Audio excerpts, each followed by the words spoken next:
Man, I really do. I think we're live. I like this new beat. I like this new direction. My daughter says she's got new art for me. So we're going to be doing big things here soon. Yeah. I like that. Me too. Yeah. Yeah, we I can do a read over right now, man. I'm going to freestyle. Hey, bring us in. Bring us in, bro. Bring us in. Ain't nobody mad at it. Unprofessional. My bad. That's me. 2 weeks in a row. Row. In a woe? In a woe. In a woe. Whoa. All right. It's pretty long. All right. That's okay. I like it. Let it breathe, Vinny. Okay. Let it breathe just a little bit. Turn it back up. You can let it breathe just a little bit. Just let it breathe. It's okay. Welcome to the Sports Fiends podcast. Yeah. Fan perspective from a mile high. All right. Off Colorado. the head. Let's go. Now give me the tag. That's just Give me the tag. We love sports. We love sports like you love sports. Yes, sir. Welcome to the Sports Fiends Show. I am Arthur Knight, and with me tonight is Mr. Mark Perez. Both Michael Wharton and Ryan Lagan are out on assignment. Well, technically, Ryan's playing with softballs right now. Right. And Mike is out on assignment. What the heck? But we're here. We're here, and we're live. Coming to you from So High Studios in Denver, Colorado. And we are being brought to you from INV Vision. Excuse me. INV Vision is devoted to offering affordable and fashionable eyewear. INV Vision is your eye care advocates. Their goal is to provide all with the education and awareness needed to make an informed decision about your vision and health. They are located off of Alameda and Buckley in Aurora, Colorado, but you can call today at 720-762-4290 or book online at invvision.com. They take most medical insurance and Medicaid, but check this out. For those who don't those who are not insured, for a limited time, they have their out-of-pocket special. This includes your frame and lenses for both, starting at $79 for kids and as low as $99 for adults. So call or book today. That's 720-762-4290 or invvision.com. That's 720-762-4290 or invvision.com. INVVision, we see you. And tell them that you saw that on the Sports Fiends. And tell them we sent you. They'll show you some love. They'll show you some love even if you don't say that. I love INV there. It's a great environment. I took advantage of the $100 deal to get my sunglasses, dude. So we're rocking INV Vision right here on the show. So same. We're rocking it. We're rocking it. And not just because we're the spokespeople, but because, it's a good deal. Like they treat you good there too, and it's a good environment. Good vibe. Love it over there. All right. What wasn't a good vibe? Ooh. San Antonio did not have a good vibe last night. Man, I can't believe that's the largest deficit that was ever overcome in the finals. That's pretty crazy. Bruh, that's the largest deficit I've ever seen in a playoff game. Like, not just the finals. I've never seen a 20 points, 19. I could look it up. Anyways, but the fact is that it's the most I've ever seen personally. I've never seen anybody come back from 29 the way that they came back. They were just chipping away. It did seem like San Antonio had that killer instinct like you see with most teams that win championships. They were allowing the New York Knicks to get into it, go on a 7-0 run even. And then they were like, oh, cute. And then, they'd go on a 4 to 6 point run, put it back up to 17, 18, 19, 20 points. Right. But then it just seemed like New York had another gear, in the man. second half, they ran out of gas. And, Fox was making some bad decisions down the line that really kind of affected the team. And he's not even a young player. No. Yeah. He's their vet. He's like their vet guy. Yeah. Right? Right. No, and I don't know. From what I hear, they're not very happy with A, his contract, and B, his performance. And well, so far. Anyways, but they played better without him when he didn't play against OKC. Yeah, for sure. And like we were talking about outside, before the show started here, that Wemby needed a Robin to show up in that second half, dude, because, the first half, everyone was hitting shots, like you were saying, like. The whole team couldn't miss. Right. It was crazy. Like, I was like, oh, they're going to I mean, my uncle went to sleep, he's just like, hey, we're good, 30 points. Who's going to come back from that? It's never been done. Yeah, he woke up to a weird little ending there. That's that youth thing, and us in Denver here, and you can attest to this, Mark, because you're a Denver fan, and almost all of our teams do it. But we have that mentality or that tendency to, or the teams here have that tendency when they go up by major points like that, like 20, 30 points, they tend to take their foot off the gas, right? I told my cousin, I was like, it seemed like I was watching a Denver Nuggets game. Oh, it was okay. So it wasn't just me. No, I meant to text that last night in the text thread. Saying that, but it's so true. It was true. They let their foot off the gas. Man. They did, and then ran out of gas trying to keep them at bay. And it seemed like that.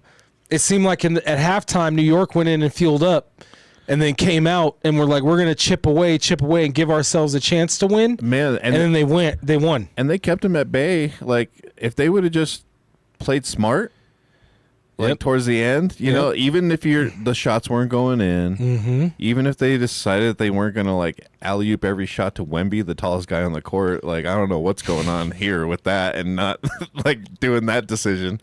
You know what I mean? But like, even if you're not going to do all that stuff, the least you could do is just keep them at bay. You know what I mean? And just play smart. And I understand that this NBA is different. I'm not trying to be an old head.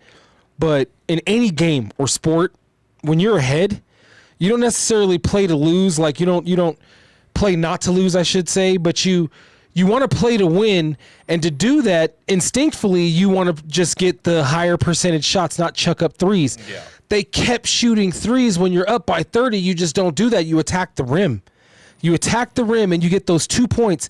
No matter what they're doing, you're still getting 2 points, even if they're making threes. Yeah. You exchanging buckets when you already have 30 points up or almost 30 points up is exchange buckets at that point. Who's that kid that was working Wemby?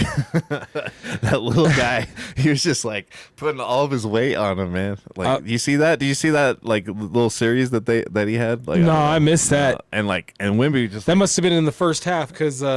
Like I said, I listened to that. I listened to that on the radio, so I didn't get a chance to see that. You should look for that because it's pretty funny. Because he went off on Wemby just playing defense on him, dude. But it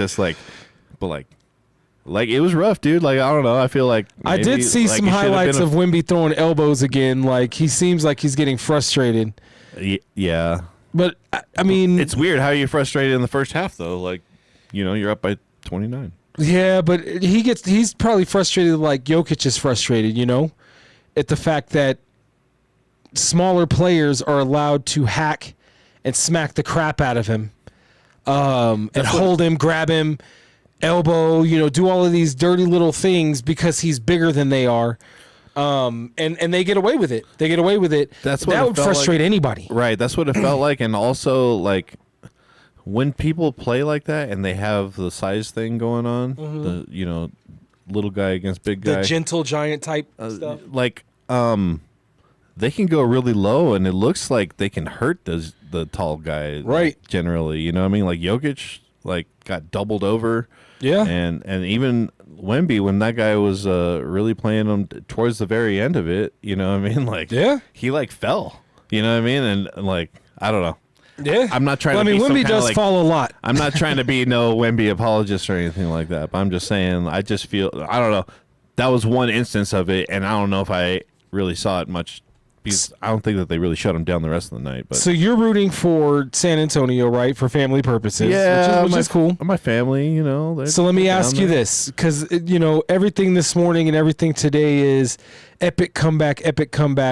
Unless you're in San Antonio, it's stolen game, right? So to you, let's take off the I don't feel like it's a stolen game, though. Okay, so you feel it was an epic comeback? Epic comeback. Yeah. I kind of agree. I think it was an epic comeback, too, because they chiseled away. You know what's funny? I was going to text early in the third quarter. I was going to be like, because last night you said the night before, or the game before, you said New York just has a couple of things that they got to brush up, and they're gonna, they just got to clean up a couple of things. Clean up a couple of things, and I was about to text. I was like, "Oh, looks like they didn't clean up the things that they needed to clean up," and they didn't, and they didn't until the third and fourth quarter, and then they came in, and then they addressed everything and ripped it, dude. And I felt like if there was any stolen game, it was game 3. I think San Antonio stole a game. They came in and shocked New York with a bunch of plays that they weren't ready for, right? And San Antonio was able to answer.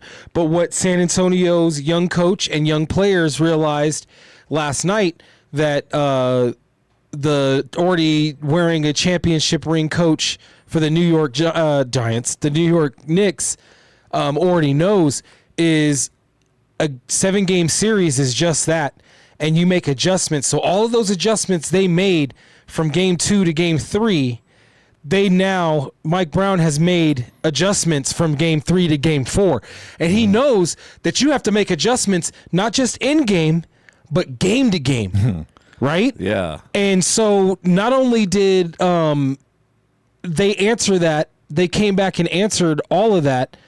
I don't know.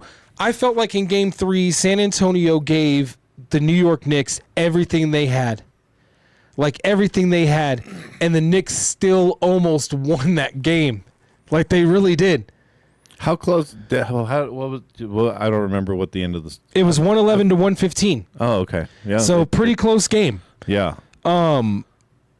And it's not like one of those games where you're trying to say like, oh, it was closer or further away than the score gives it. Like there was a bunch of garbage time. There wasn't. They played all of their starters, both teams, all the way down to the last bucket. New York still had a chance. They just missed. And that's why I said what I said. I said they just have to clean up a couple of things, get their shooting under control. They came out in game 4 and still, seemed like they thought the Spurs were just going to roll over. A part of me likes to think that the NBA, the conspiracy theorist in me likes to think that the NBA wants a longer series. They don't want a 4-game, 5-game series. They want a 6, 7-game series. It's money, right? Yeah. Business-wise, that's the wisest thing to do, is make sure that your product, it goes as long as it can. Plus, nobody wants to just have just baseball right now anyway. Like, I don't know about y'all, but I don't want just baseball. I like baseball, don't get me wrong, but I don't want just baseball, and there's too far of a gap between now and football to have basketball in. Like a part of me, even though it would break my prediction, because I did call it 5. I thought they were going to get swept, but San Antonio stole a game. It is what it is. But a part of me, a small part of me, wants San Antonio to win on Saturday. Yeah, of course. So that we can get a 6 game next week. I want to win the next 3. Well, I know you want them to win the next 3. I don't think that's going to happen. It would be epic. I almost cussed. It would be epic if they did, though. Yeah. Never had been done in history, just like coming back down 29 to, from 29 points had never been done. Coming back in the finals down 3-1. Well, it's never been done. You're just not ready to go outside. No, it yet, has right, been done. Arthur? It has been done. What's that? You're not ready to go outside yet, right, Arthur? No. Well, I mean, I still go outside, but I'm ready. I'm ready for more basketball. Like if we could start the next basketball season in 3 weeks, I'd be for it. I know the professional players wouldn't be, and I don't blame them. Like that would be an incredible turnaround, especially for the two teams that are playing right now. Lucas sent me some stuff, and like June, July, they're already starting some stuff. You know what I mean? Like as far as like I forgot what it was, honestly, but I can look at it here in just a second. But okay. But so we're both in agreement that was completely an epic comeback, not a stolen game. Yeah. Mike here is writing. Quick question. Calling it a big choke by the Spurs, does that take away from what the New York Knicks did? Yes, but it doesn't take away the fact that it was true. It's true. That's just a true statement. A young team choked. And for the very reason that I just said, this young Spurs team realizes now that you can't just go game to game, week to week. This isn't regular season. It's a series. Mike Brown has been here before. He's been here. Nobody on his team except for OG Anunoby has been here on the Knicks. But you have two people on that bench that have been here before and won it before. So, yes, their laser focus and their way to focus their way through 2 quarters and make adjustments to where the Spurs couldn't adjust, that's something that's a hard lesson that this young team just learned last night. Yeah. That you cannot take your foot off the pedal in a series. Nope. Because the other team, especially when a team has an experienced coach like the New York Knicks have. Well, any good team, you just keep chipping away, dude. Yeah. I mean, like the Nuggets, we see it all the time. They're down, maybe 10, 15 at halftime or something like that. Something weird, but that's exactly where they want them generally because, they chip away at it, All of a sudden we're down 5 in the fourth quarter, you know what I mean? Yeah. 10 left or whatever, and that's just kind of how they work it. But well, and Mike's in the comments again. He's got another one that says, just about to bring it up. Also, does it seem like there might be a shift in how games are officiated to encourage a more physical game? Does that make more exciting / controversial? I would say no, but the most complaint that I think he's talking about like the Wemby elbows and the no, I get it, knocking over Brunson and I get it. Yeah. Us old heads, that's how the NBA was played in the 90s and 80s. Right? That's how it was played. Totally. It was almost football on the court.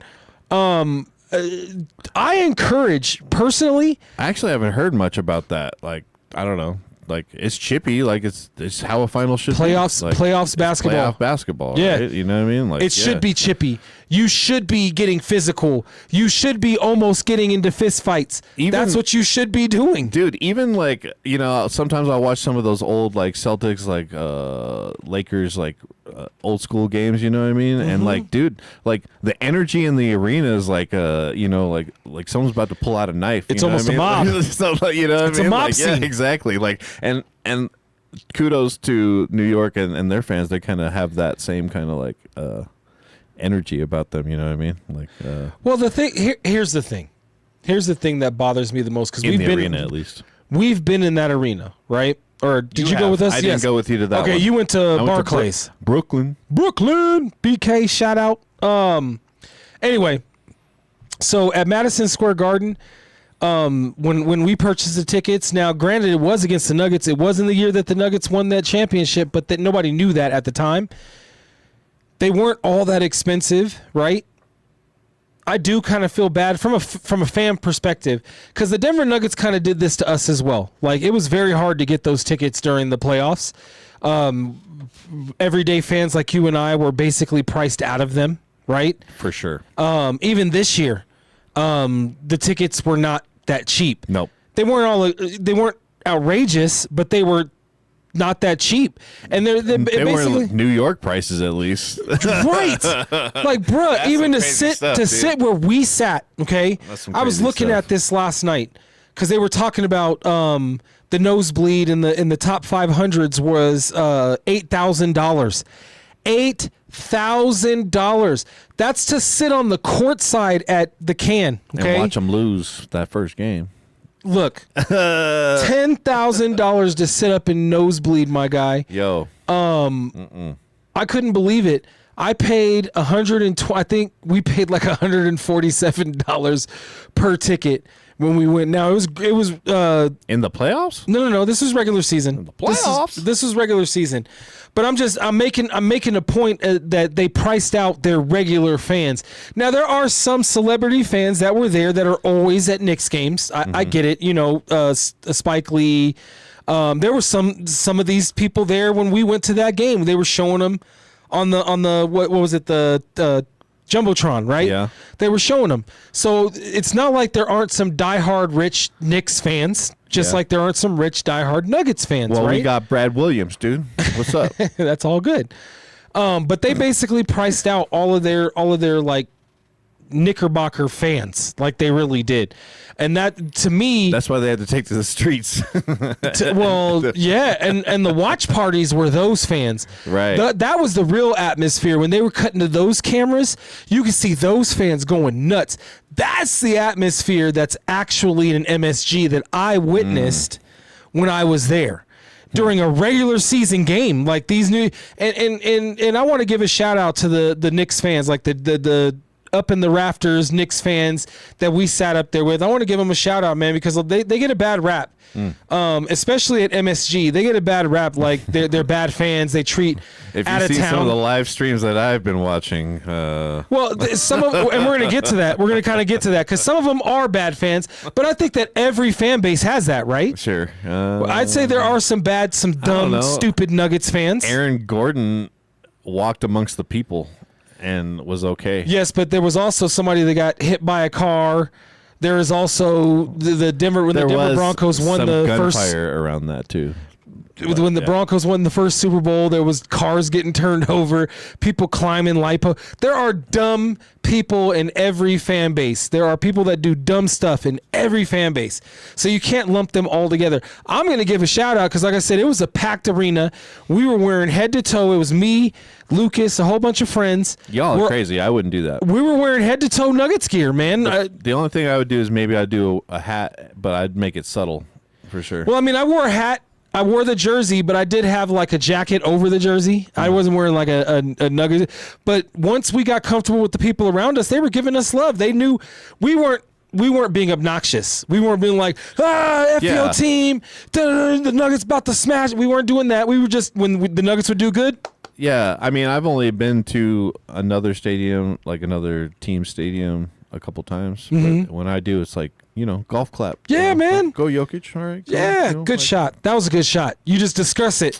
You discuss it between you and your friends. Yeah, exactly. You don't need to talk shit to the person in front of you, right? Not like Lagan over here. Yeah, boy.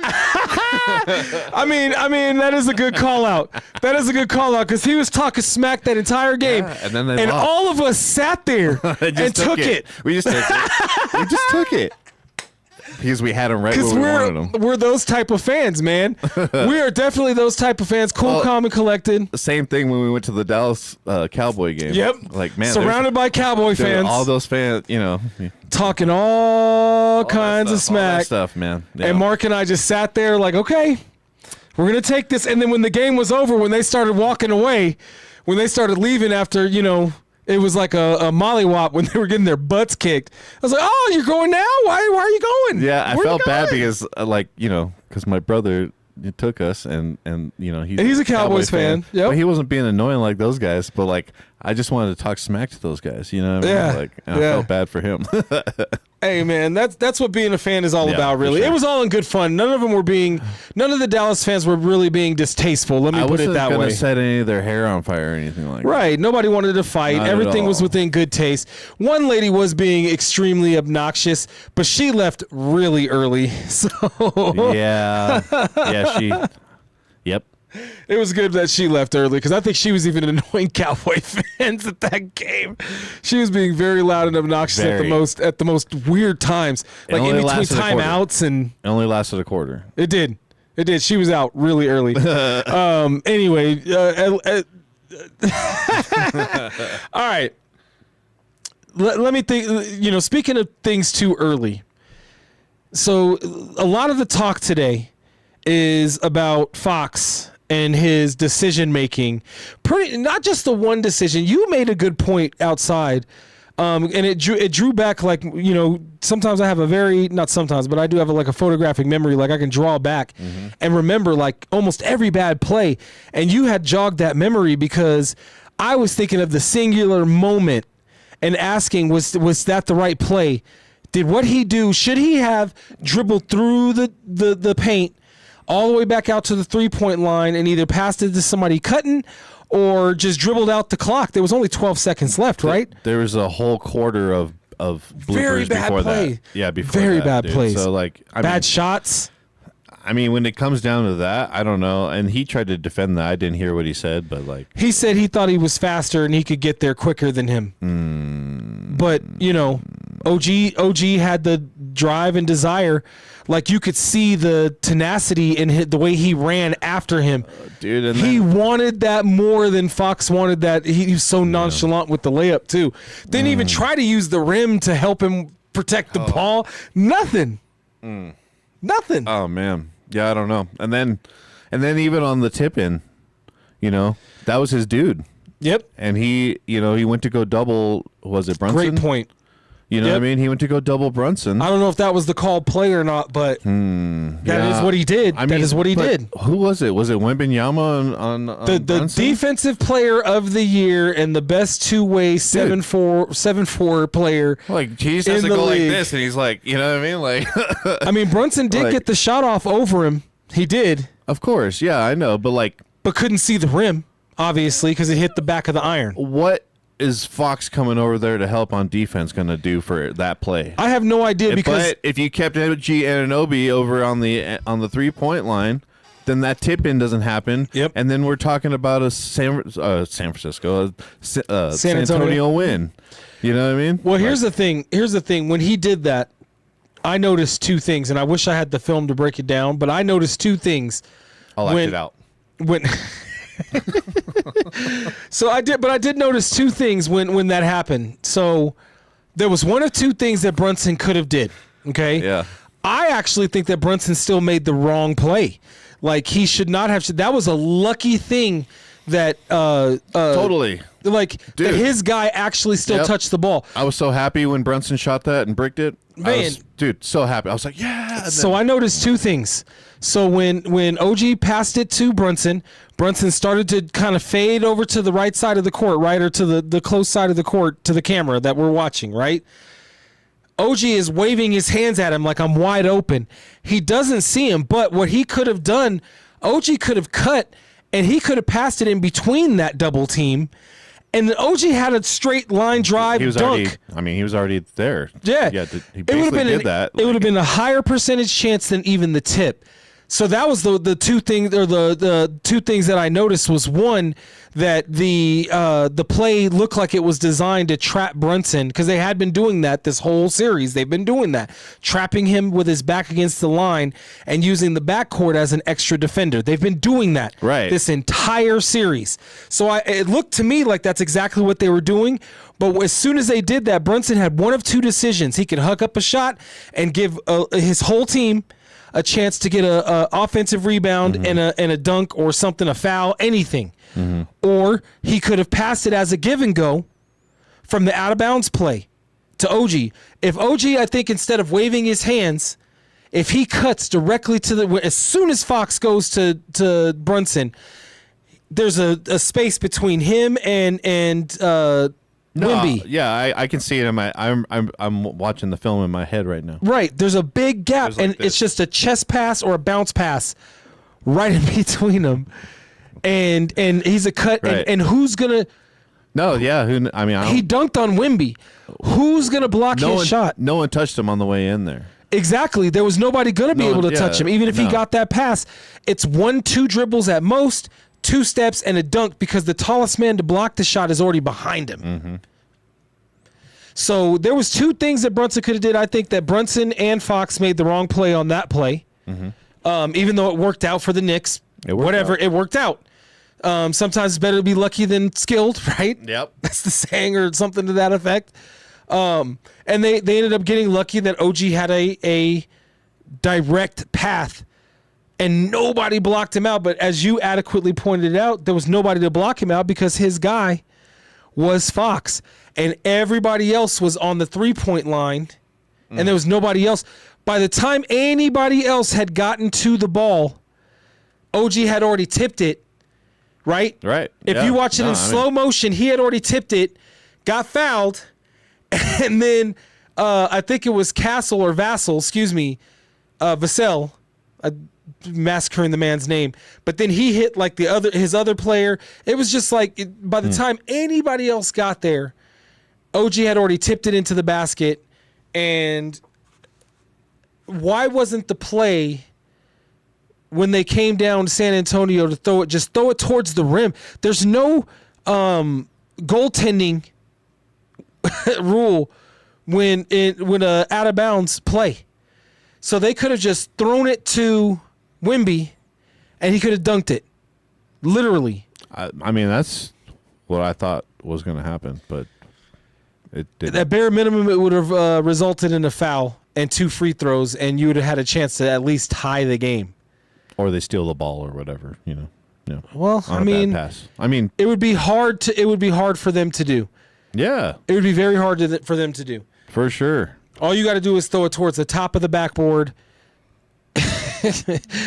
I treat if I was playing, like, honestly, I know I'm not a professional player. I'm just a fan here. Mm-hmm. I'm not living delusions of grandeur or anything here. Right. Rigged. But with that said, if I was, that's just what I would have done. I not only would have done that on that play, like you said earlier, that's what I would have did the entire second half. No matter what, I'm throwing it to the low post, and we're either getting free throws or getting 2 points from Wemby dunking it or laying it in over everybody that he's taller than. But they didn't do that. They seemed to keep on chucking up 3 points and ended up losing. So what do you feel is going to happen in San Antonio? Well, they're going back to San Antonio next, right? Well, what I hope is San Antonio pulls out at least one game at home. Yeah. I'm hoping that they can pull out one game at home so that we get more basketball. But what I really think is going to happen is the Knicks are going to go into San Antonio and celebrate in San Antonio. And San Antonio is going to lose their first finals that I've ever seen. As far as I know, they've never lost to finals. Like, once they got into the finals, they've won. Oh, really? As far as I know. I can double check.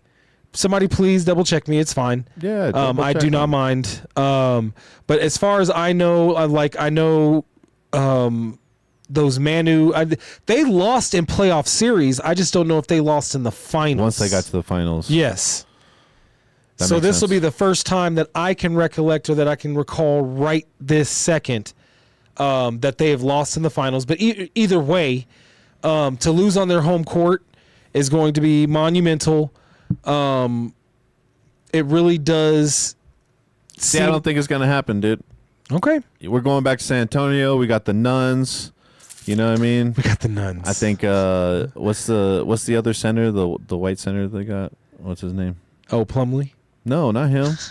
Which, may I add, the only game that they won is the game that they put MVP. You know, it's funny.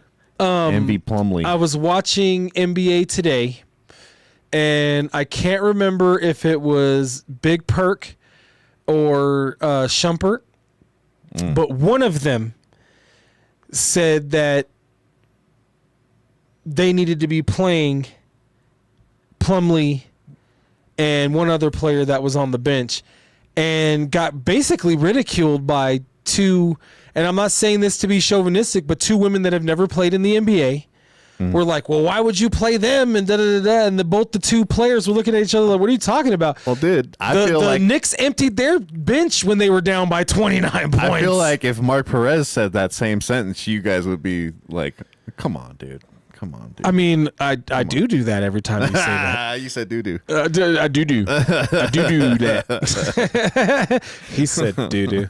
Oh, I know all about that. That would have been a perfect time, Vinny, to do that drop. I know all about that. Yeah. Anyway, but it's funny that you say that, because they honestly, like, the men that have rings on their fingers that have won championships were like, I don't know what that was supposed to represent. Me showing my ring off. That's all. You could have went like this or something, Mark. I don't know. Anyway. Well, good thing I don't have no Super Bowl rings or championship rings. I mean, it is what it is. Because that's how it showed off. So, the two guys that do have the championship rings, right? They are saying that the San Antonio Spurs should have went deeper into their bench. And it doesn't seem like oh, so professional, dude. Unprofessional, dude. Oh, wow. He has a speaker on. Oh, man.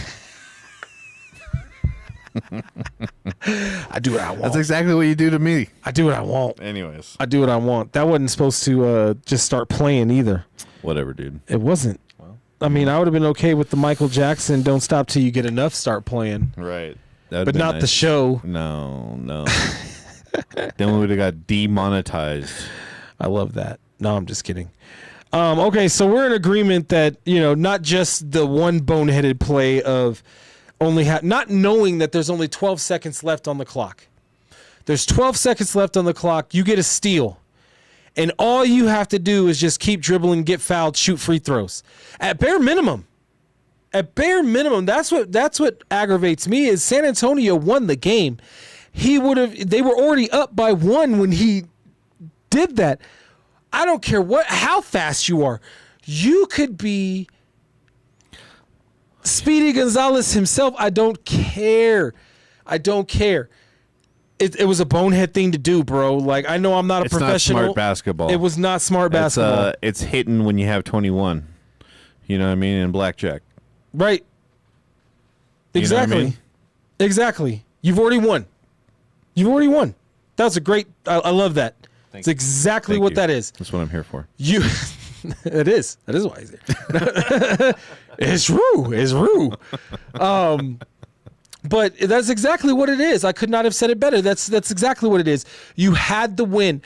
You do not need to go up by 3. You don't. 12 seconds left.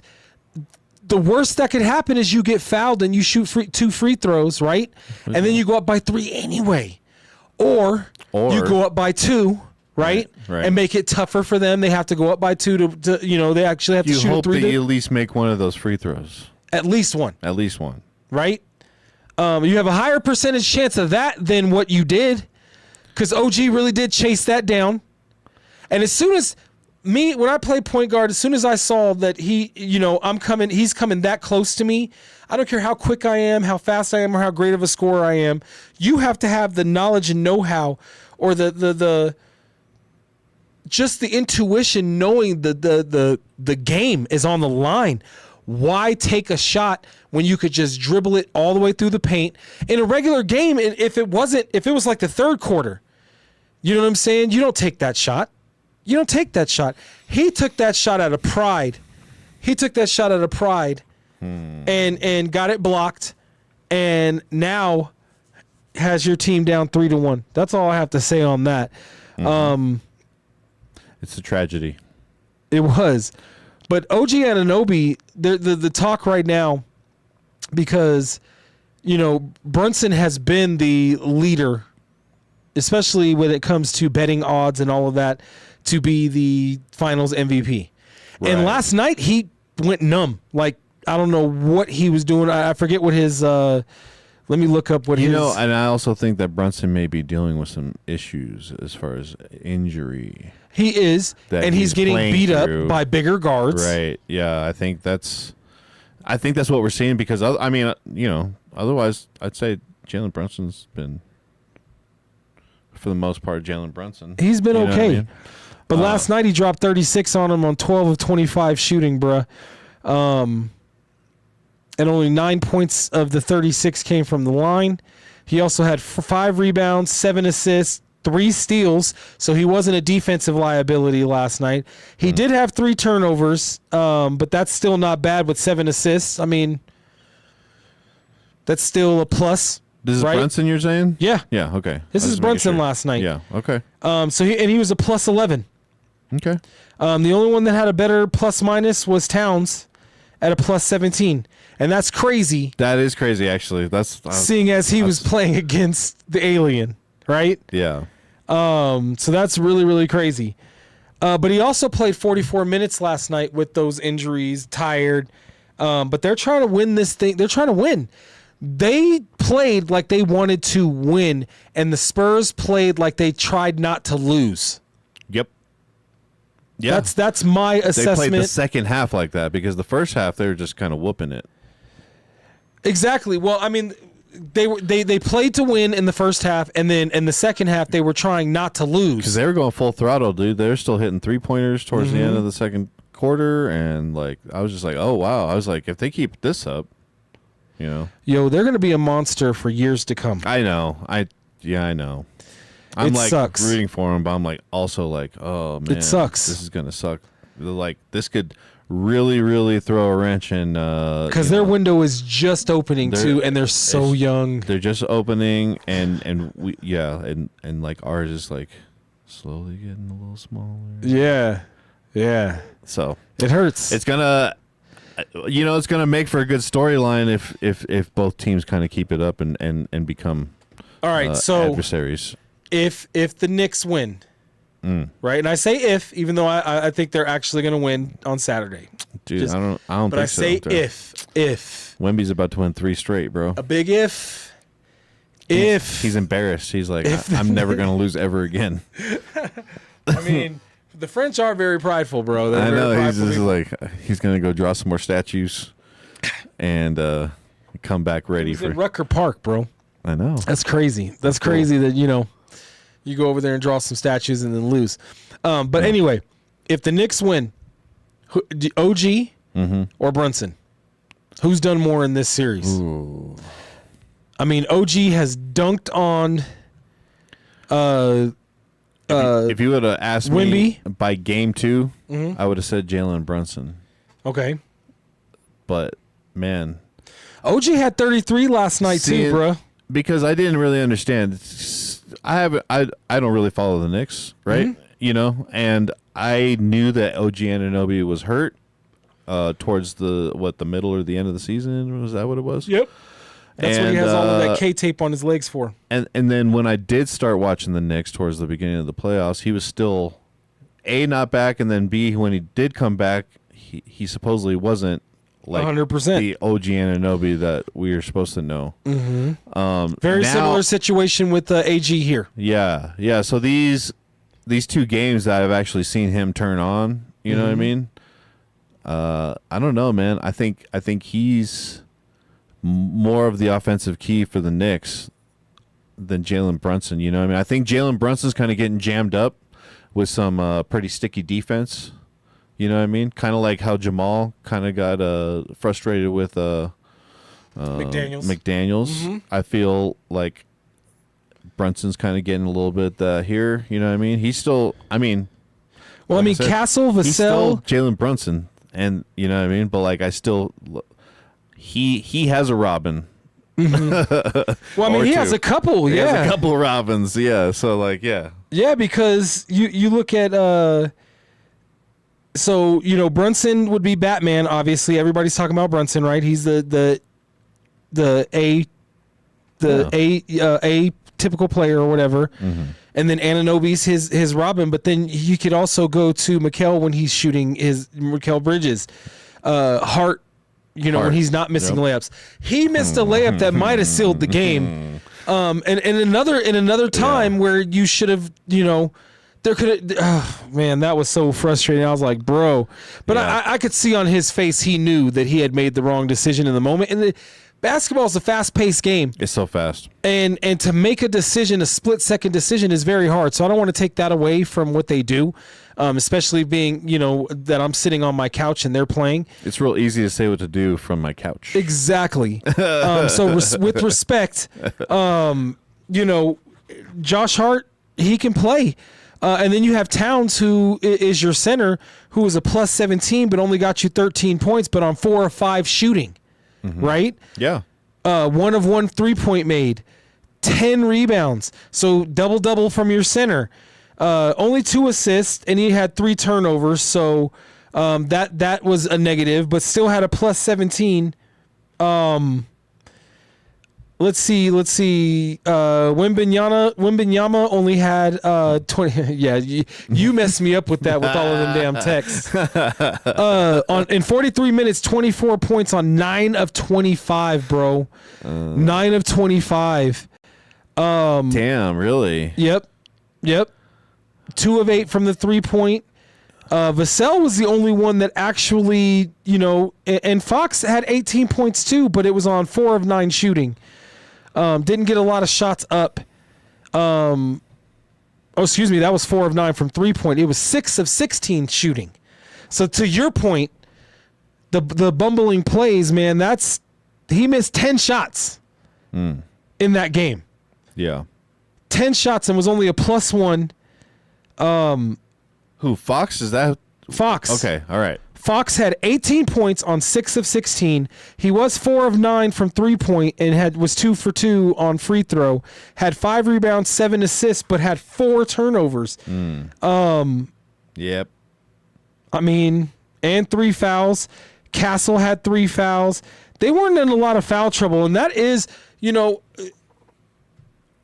Mike Brown had said something after Game 3 that a lot of fans in Denver have been saying for years, and you know, a lot of teams and coaches have been saying it even the last weeks of the regular season, and during the playoffs, they've all been complaining about the referees, but the NBA doesn't seem to care and don't want to do anything about the referees.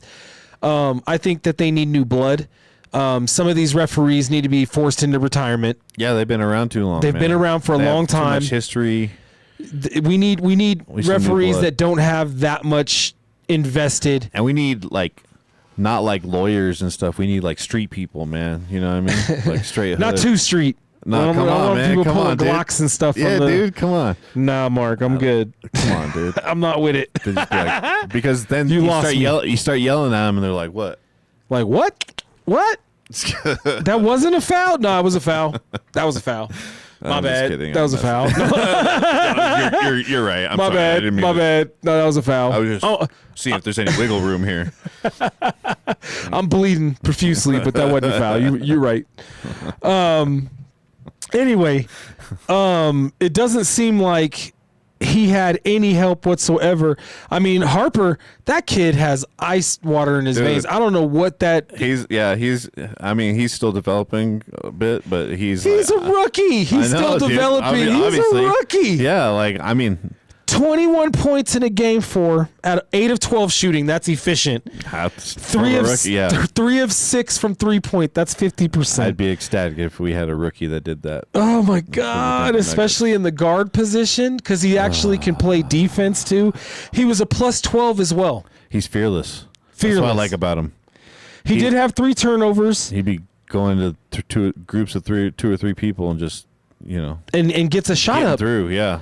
He is unafraid. It's almost as if he played with his dad and always played with his dad and bigger guys, and it just has no. I don't know how tall is he? That's a good question. Because he plays like how you say that Michael Porter Jr. should have been playing because he's that tall. You know what I mean? You know what I mean? He's 6'5", so he's even shorter. He's almost your prototypical shooting guard. Yeah. Right. Yeah, totally. Okay. 6'6", 6'7" is your prototypical, but he's almost that. But this man averaged in his rookie season 11.8 points, 3.4 rebounds, and 3.9 assists. That's a rookie. That's a rookie. I'm happy for you. I expect that to be from a guy that's been in the league for about 4 or 5 years. 11.8 points off the bench.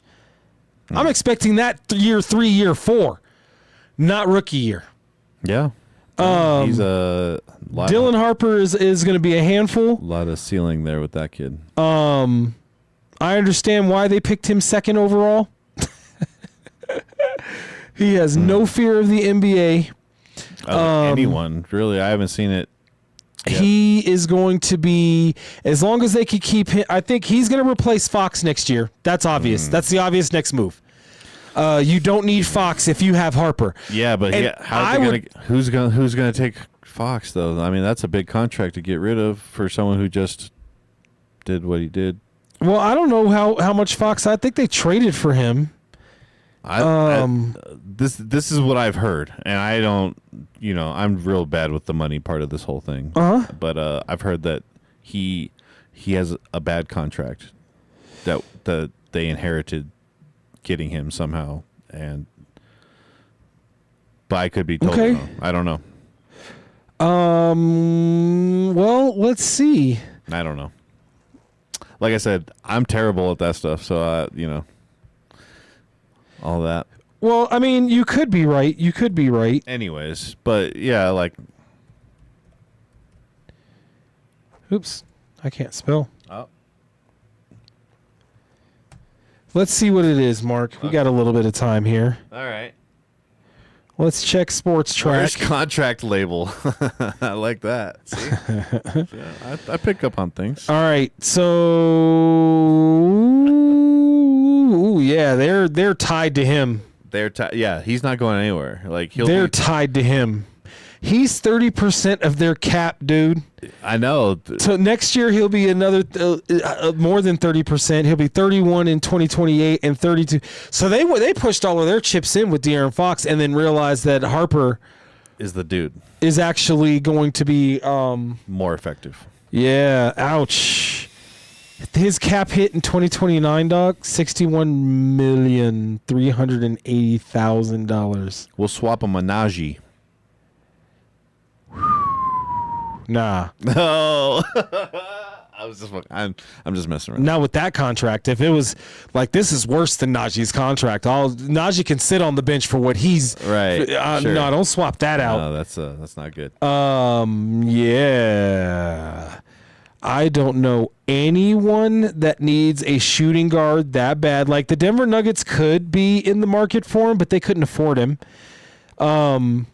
I could see the Nets maybe buying his contract because him and MPJ, all they're doing is drafting with the new drafting rules, they may not because they're not going to get it. They just got their last lottery pick for a couple years. So, so man, I'm trying to rack my brain on what teams need a really good shooting guard. Because I know the Golden State Warriors are not going to move off of Curry, so they need a point guard. They don't need a shooting guard. Phoenix already has Booker. What do we got in Dallas? Nah, Dallas doesn't. Because they're pretty set in their backcourt, especially when they get what's his name back. It's an older backcourt though. No.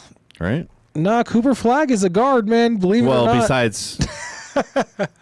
besides Cooper Flag. Yeah. I mean, the other guard, I don't know why his name is escaping me right now. Kyrie Irving. Yeah, he is older, more injury prone, and going to be a little bit slower with all of the injuries. But I can't see them. Who are they going to give up to get him? Because you have to in the NBA, like in the NBA, you have to salary match.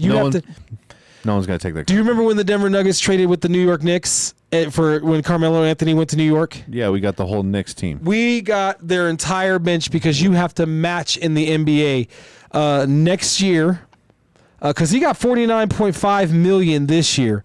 Next year, or 26-27 year, next year, I should say, he's going to get $49.5 at the age of 29.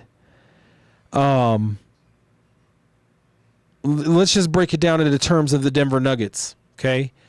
That would be Cam Johnson, CB, and maybe even another bench player. Insert bench player here. Najee. Maybe Najee.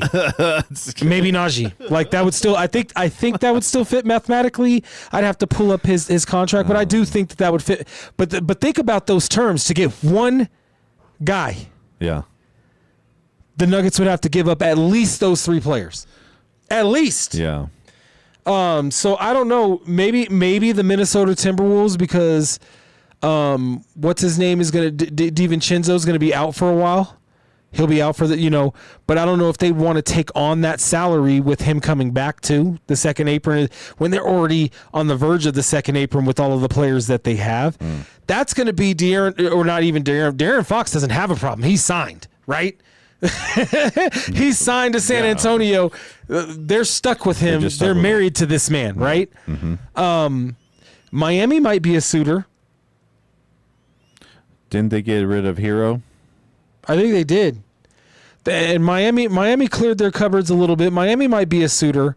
I don't think the 76ers. I do not think that Boston. New York is an obvious no. Orlando could be a buyer.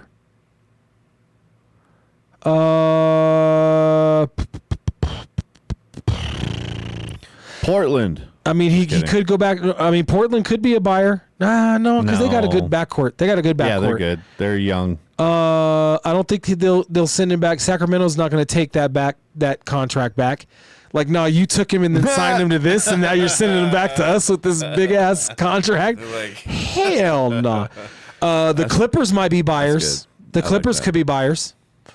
I could see the Clippers trading away, like Bones Highland, coupled with a couple of other players, even a Kawhi, back to the Spurs in his twilight.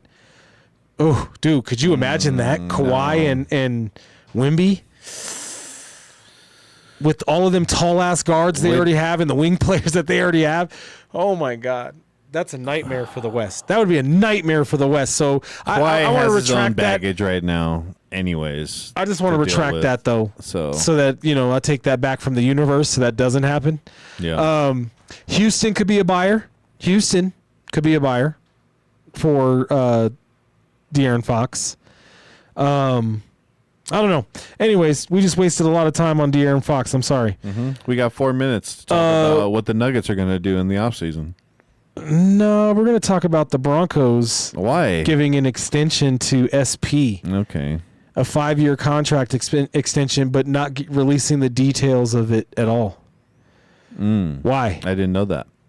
Yeah. They've extended him till 2030. Okay. But have given maybe they want a little bit of flexibility in case they need to add a little juice into the roster. Here's the thing that bothers me the most. Yes, he has proven that he's turned the team around. To a certain extent, he has. I mean, he got them to the AFC Championship, was like an ankle away from winning possibly winning a Super Bowl, right? Okay.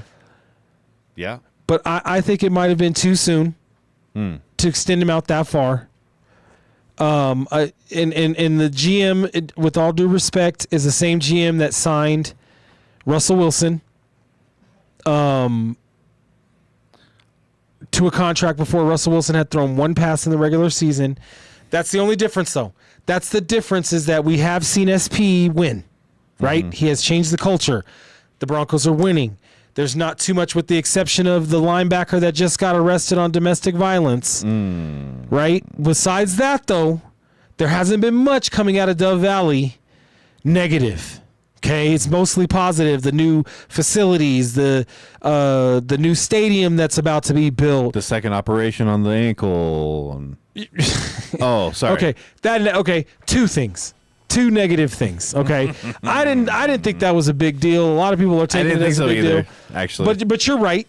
It was a negative thing. But I mean, those are two minuscule things, and I don't want to make DV a minuscule thing, but it's not small what happened. It's a small amount of things is what I mean. There's a next man up on that situation. You know what I mean? Where there really is. Like, yeah. So like, as far as that situation, right? Yes. But they reportedly agreed to Obviously. a 5-year all the way to 2030. He has been 33-21, including the playoffs in the 3 seasons in Denver. I mean, even in his career, he's 184 to 108.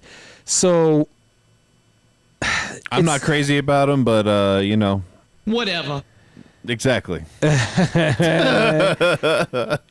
have not disclosed. So this is what Adam Scheffler, and I'm quoting Adam Scheffler off of X here. ESPN sources: the Broncos and Sean Payton have reached agreement on a new 5-year contract. Payton has led the Broncos to the 3rd most wins in the NFL over the past 2 years, including AFC Championship appearance last season. Now Broncos owner Greg, lost it. Hold on. Ooh, now we're talking. Now Broncos owner Greg Penner has Payton under contract through 2030 with stability across his football operations. But they do not disclose in any way, shape, or form. Nobody has disclosed the financial, and it even says in this article that I'm reading here, the financial details of Payton's latest extension, including its total cost and his yearly salary were not immediately available. So that's the only thing that bothers me is that they're not telling us how much this price tag is going to be. But it's not my money. It's not my money. I get it. I'm not a Penner. I'm not a Walton. I get it. But how much are they going to be paying this coach? They have to disclose at some point in time, right? Yeah. I mean, I don't know if they do. They seem to be playing some sort of shell game here, like hide the money. It's just weird to me. It's weird to me that they're not disclosing how much. We have another Kawhi situation here. I mean, giving them lots of. We've done that here in Denver before with John Elway. I think even Melo had a little bit of that going on too. Yeah, it's not uncommon in sports, man. That's why everybody's trying to clutch their pearls about him. It's almost as funny as the SEC or any team in the SEC clutching their pearls about Texas Tech right now. Yeah, it's hilarious to me. Like, you guys have been a machine of cheating in college sports for centuries. I'm clutching my pearls because we're out of time. No, we have more time. We have plenty of time, right, Vinny? We have all the time in the world. No, we're alive. He wants to go to bed. I ain't mad at him. He's like, this is. I made it through. I don't want this to be like the Dunn show, and all of a sudden we're going 4 hours. No. I would never do that to Vinny. I hit second win. But I was waiting to hear the music. I didn't realize that the time was going. I was waiting for Vinny to play the music. But what I'll do is I'll do this first, and you'll see that. I'm sure. I'll kick in with this. All right. There we go. I was gonna start beatboxing. Now I know it's the end of the show.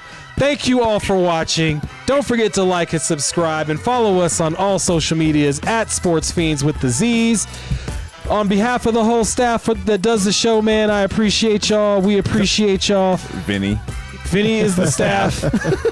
We're the staff. I got this. We're the staff. Oh, yeah. Okay. We work here, too. Okay. Man, we appreciate y'all liking and subscribing. We like y'all watching. Please hit us up. Give us questions. Let us know how we're doing. Let us know what we can do better. We will see y'all next week, next Thursday. Hopefully there's a longer NBA Finals. Season. Yeah. Let's see. Let's take this to 7, baby. Let's see 7 games. Yeah. 3-1 live right now. 3-1 Carolina. All right. Well, we'll see that too. We'll see y'all next week. Peace. So that'll tie that one up if they win that one, right? Yeah, I think so. They'll be one ahead.